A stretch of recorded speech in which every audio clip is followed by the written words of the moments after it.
In this video, I'm going to walk you through the first steps of moving from a high-level state machine to a circuit, and that is to draw the data path. So starting with your high-level state machine, first take a look at your state machine, analyze what's going on. So here are the states, right? State S, state T. Since you only have two states, they can be represented by one bit. So it could either be a 0 or a 1. So I'm going to label state S as 0. I'm going to label state T as state 1. Notice what's happening on your transition lines. On the transition lines, you have a comparison. E is being compared with a constant 6. E greater than 6. Right? So if E is not greater than 6, you're going to stay in state S. When E becomes greater than 6, you move to T and stay in T. And then if E falls below 6 again, you're going to move back to S. Now look at the values here, I and Z. Determine which one's your input, which one's your output, which one's your variable.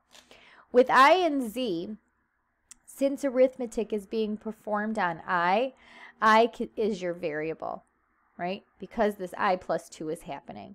Whereas with Z, there is no arithmetic, therefore it's your output. And your input is on your transition line, that's E.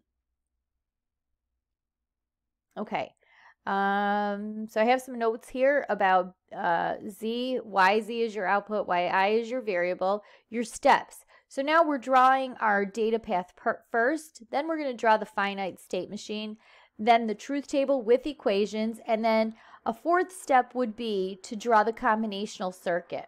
And we're not going to do that here just because we have not a lot going on. So what I would do first when you're approaching the data path is identify the components you need. So again, go back to your high-level state machine. You need a comparator here for the E greater than 6. So write that down, comparator.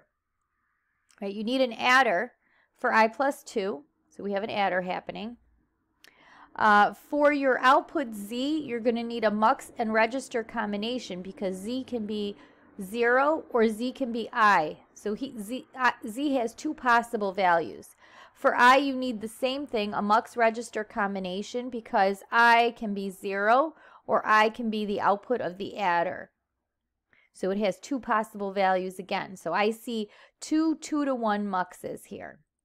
So the first thing I would suggest you draw is the comparator, and I'm going to try to get a little closer here. Let's see, it's still okay to read, right? So here's your comparator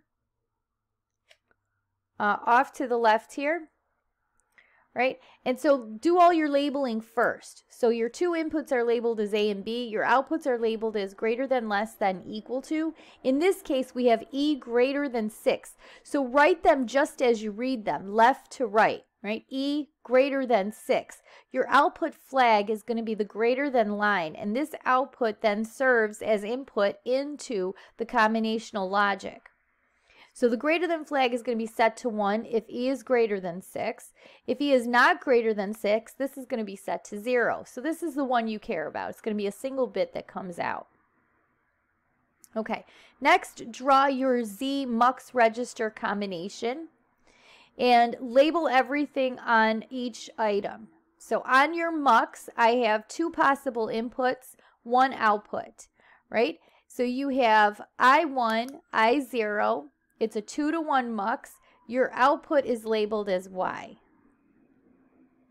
Your register has the single input labeled as D for data, Q for output, right? Label Z underscore reg. All right, and now connecting lines. So the two possible values for Z, go back to your high-level state machine, and Z can be a 0 or Z can be I. So first draw your 0 line. Right, so here's the 0 as a constant coming in, and I have it coming in on I1. Hold off on this for a minute. We haven't drawn all of this yet. Your S line for Z is an input into the mux, so that is labeled as Z underscore S. Your load line for your register is labeled as Z underscore load, and your clock is connected, right? Just label that as clock. Now the I side of the house, you're going to need the mux, the register, the adder. So draw everything and label everything exactly the same as we did before. So these are similar to what we did for Z. This one here, your adder, has an A line, a B line, and an S line, right? Label it as A plus B. And what you find is once you connect your lines here, I's possible values are also 0, right, as a constant, or the output of the adder. So here is 0. Draw the 0 line first. Then connect to your register. The output of the register then serves as input into the adder, right here. So you take the value stored in memory, basically is what it's saying, connect it to one of the adder lines. The other line is going to be your constant 2. Output of the adder then is input back into the mux for I. Right? So you can now connect this line here for your mux. You can now also connect the second line for your Z, right? Because Z's second line should be an I. So again, output of memory, right? Whatever's in your register then serves as input into the mux. So that's your data path, and you have 5 control values. One of them is the greater than flag that goes out, and then the other ones are the Z and ZS line and load line combination, IS line, I load line combination.